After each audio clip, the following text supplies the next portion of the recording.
अतुल सुभाष एक financially stable और एक अच्छी फैमिली से बिलोंग करने वाले थे। उनके साथ जो हुआ वो आज की डेट में किसी के भी साथ हो सकता है। लॉ के हिसाब से सोसाइटी में हर एक इंडिविजुअल को इक्वल राइट्स हैं, जिसे हम जनरली इक्वालिटी बिफोर लॉ कहते हैं। लेकिन when it comes to man, ये इक्वालिटी जैसे वर्ड्स डिक्शनरी से मिटा दिए जाते हैं, बिकॉज नोबडी केयर्स मैन। जब किसी लड़की के साथ कुछ गलत होता है तो लड़कियों से पहले लड़के उन्हें जस्टिस दिलाने में लग जाते हैं। लेकिन ये वीडियो इतनी इम्पॉर्टेंट होने के बावजूद आप में से 99% मैन इसे शेयर नहीं करेंगे, क्योंकि मैन फियर्स कि लोग क्या कहेंगे। इंडिया जैसी डेमोक्रेटिक कंट्री में जहाँ इक्वालिटी बिफोर लॉ और जेंडर इक्वालिटी जैसे टर्म्स पर जोर दिया जाता है, उसी कंट्री में अतुल सुभाष को इस हद तक टॉर्चर किया गया कि उन्हें सुसाइड करने की नौबत आ गई। अतुल सुभाष के साथ क्या हुआ वो इस वीडियो में बताना इस वीडियो का मेन मकसद नहीं है। ये सब आपको ऑलरेडी सोशल मीडिया से पता चल गया होगा। तो चलिए बिना टाइम वेस्ट किए मुद्दे पे आते हैं। क्या आप जानते हैं इंडिया में 73% से ज़्यादा मैरिज रिलेटेड केस फॉल्स होते हैं, जिनकी वजह से एवरेजली हर साल 4000 से ज़्यादा मैन सुसाइड कर लेते हैं। हमारी सोसाइटी में कोई भी मैन के सपोर्ट में सच जानने में इंटरेस्टेड नहीं है। जो हमें सोशल मीडिया पे दिखाया जाता है हमें बस वही दिखता है, because all we want is justice for women. आज हम बात करेंगे एक ऐसे बिजनेस के बारे में जिसकी वजह से हर 9 मिनट में एक आदमी अपनी जान दे रहा है। इस हिडन बिजनेस का नाम है डाइवोर्स। जी हाँ, आजकल इंडिया में मैरिज और डाइवोर्स एक बिजनेस बन चुका है, जिसमें इन्वेस्टमेंट कम और रिटर्न लाइफ टाइम है। इवन कभी कभी किसी की जान से बढ़कर इस बिजनेस से सिर्फ स्पाउस ही नहीं, उनकी फैमिली और ना जाने कितने करप्ट ऑफिसर्स पैसा कमाते हैं, और इनके लिए एटीएम का काम करते हैं कुछ इनोसेंट मैन। अगर आप एक आदमी हैं तो ये वीडियो आपके लिए बहुत खास होने वाली है। इसीलिए अगर आपको ये वीडियो पसंद आए तो बिना सोसाइटी की चिंता किए इसे शेयर ज़रूर करें, because man also need justice. तो चलिए बात करते हैं इन बढ़ते सुसाइड केसेस को और इस डाइवोर्स जैसे बिजनेस को कैसे रोका जा सकता है। चलिए अब बात करते हैं इस वीडियो को बनाने के मेन मकसद के बारे में, यानी कुछ ऐसे सल्यूशंस के बारे में जिसकी हेल्प से ये केसेस बहुत हद तक कम हो सकते हैं या फिर शायद ख़त्म हो सकते हैं। हमारी सोसाइटी की मेन प्रॉब्लम ये है कि वो अभी भी उन्हीं पुराने ख्यालों से बंधी हुई है, जिसके अकॉर्डिंग शादी से पहले डाइवोर्स के बारे में सोचना ही प्रोहिबिट है। डाइवोर्स का यह बिजनेस बहुत हद तक कम हो सकता है प्री मार्शियल अग्रीमेंट के ज़रिए, जिसे हम प्रीनप भी कहते हैं।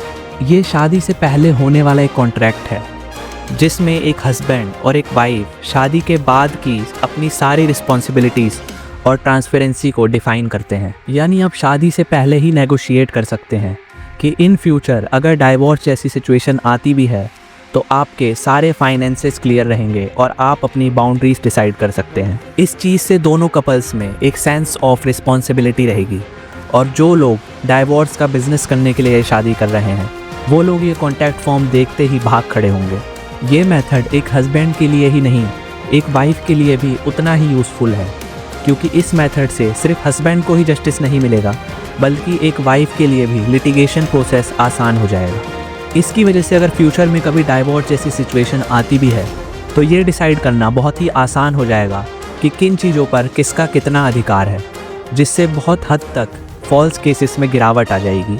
ये कॉन्ट्रैक्ट इतना हेल्पफुल होने के बाद भी किसी का ध्यान इस पे नहीं जाता। इवन बहुत से लोग तो इस वीडियो के थ्रू इस कॉन्ट्रैक्ट के बारे में पहली बार जान रहे होंगे। और कितनी कमाल की बात है, इक्वालिटी का दावा करने वाली गवर्नमेंट और लॉज इस हाईली इम्पॉर्टेंट कॉन्ट्रैक्ट को मैंडेटरी करना तो छोड़ो, लीगल करना भी ज़रूरी नहीं समझते। जी हाँ, इंडिया में इस प्री मार्शियल कॉन्ट्रैक्ट की कोई वैल्यू नहीं। इसका मतलब अगर शादी से पहले कोई कपल इस एग्रीमेंट को करते भी हैं तो आगे जाके डाइवोर्स के टाइम इस डॉक्यूमेंट की कोई वैल्यू नहीं होगी। क्या आपको नहीं लगता कॉन्स्टिट्यूशन में ये रिफॉर्म लाना बहुत ही ज़रूरी है, प्री मार्शियल एग्रीमेंट को लीगल करने के साथ साथ? क्या आपको नहीं लगता इंडिया में जेंडर न्यूट्रल लॉज होने चाहिए? According to the Indian penal code, marriage में क्रुएल्टी सिर्फ हस्बैंड और उसकी फैमिली के साइड से एप्लीकेबल है, और इसे इंडियन पीनल कोड में नॉन बेलेबल ऑफेंस कहा गया है। हमेशा मेल ही एक्यूज्ड होगा और फीमेल ही विक्टिम। ये कहाँ का लॉ है? ये कहाँ की जस्टिस है? और ये कैसी इक्वालिटी है? ये लॉ इतना डेंजरस है कि इससे कोई भी वाइफ अपने हस्बैंड से अपनी मन मर्जी करवा सकती है और कोई भी वाइफ किसी भी बात का गुस्सा अपने हस्बैंड या उसके परिवार से उनकी लाइफ ख़राब करके निकाल सकती है। ये तो शादी के बाद के लॉज हैं, लेकिन क्या आप जानते हैं शादी से पहले अगर किसी रिलेशनशिप में किसी मेल ने किसी रीज़न से फीमेल को शादी करने से मना कर दिया तो फीमेल उस पर केस कर सकती है, ये कह के कि मेल ने शादी का वादा तो किया लेकिन शादी नहीं की। लेकिन अगर हम यही केस एक लड़की के कॉन्टेक्स्ट में देखें, अगर एक लड़की किसी रीज़न से किसी लड़के को एंड मोमेंट पे शादी के लिए मना करती है तो इसके लिए लड़के के पास ना कोई लॉ है और ना कोई जस्टिस। क्या यही है इक्वालिटी? क्या ये जो हो रहा है वो आपको किसी भी ढंग से फेयर लगता है? क्या आप जानते हैं अगर कोई लड़का किसी लड़की को गाली देता है तो इस चीज़ पे उस लड़के के खिलाफ़ बहुत ही स्ट्रिक्ट लीगल एक्शन लिया जा सकता है। लेकिन वहीं अगर कोई लड़की किसी लड़के को गाली देती है तो इस केस में इस चीज़ के खिलाफ़ स्ट्रिक्ट एक्शंस तो छोड़ो, लॉ तक नहीं है। इंडियन लॉ के हिसाब से सिर्फ एक वुमेन इमोशनल अब्यूज़ का शिकार हो सकती है, एक मैन नहीं। जस्टिस तो दूर, इंडिया में एक मैन को शायद इंसान की कैटेगरी में भी नहीं रखा जाता। शायद इसी वजह से इंडिया में होने वाले टोटल सुसाइड केसेस में से 80% सुसाइड केसेस मेंस के होते हैं। ऐसे जेंडर बायस्ड लॉ बनाकर गवर्नमेंट खुद वुमेन्स को ये मैसेज दे रही है कि उन्हें स्पेशल प्रोटेक्शन की ज़रूरत है क्योंकि वो कमज़ोर हैं। अगर गवर्नमेंट और लॉ के हिसाब से महिलाओं को स्पेशल प्रोटेक्शन दी जा रही है क्योंकि वो कमज़ोर हैं, तो क्यों फिर दुनिया भर में वुमेन एम्पावरमेंट का नारा लगाया जाता है? क्या आपको नहीं लगता अगर सच में हम इंडिया में इक्वालिटी लाना चाहते हैं, अगर सच में हम इक्वालिटी बिफोर लॉ का सही मतलब सबके सामने रखना चाहते हैं, तो सबसे पहले हमें इस बायस्ड माइंडसेट को ख़त्म करना होगा।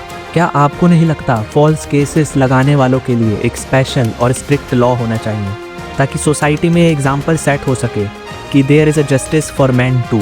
अगर ये सारे रिफॉर्म्स टाइम रहते इंडिया में नहीं आए तो इंडिया के मेल सिटीजन्स का जस्टिस पर से विश्वास ही उठ जाएगा। आज सोसाइटी में और उसके लॉज में मेजर चेंजेस की ज़रूरत है, वरना इंडिया की कंडीशन इतनी ख़राब हो जाएगी जिसको ठीक कर पाना नेक्स्ट टू इम्पॉसिबल हो जाएगा। हम इमेजिन भी नहीं कर सकते अतुल की रियल कंडीशन को। उसे 40 से ज़्यादा बार कोर्ट के चक्कर लगाने पड़े, उसके साथ साथ उसकी फैमिली को भी हैरेस किया गया।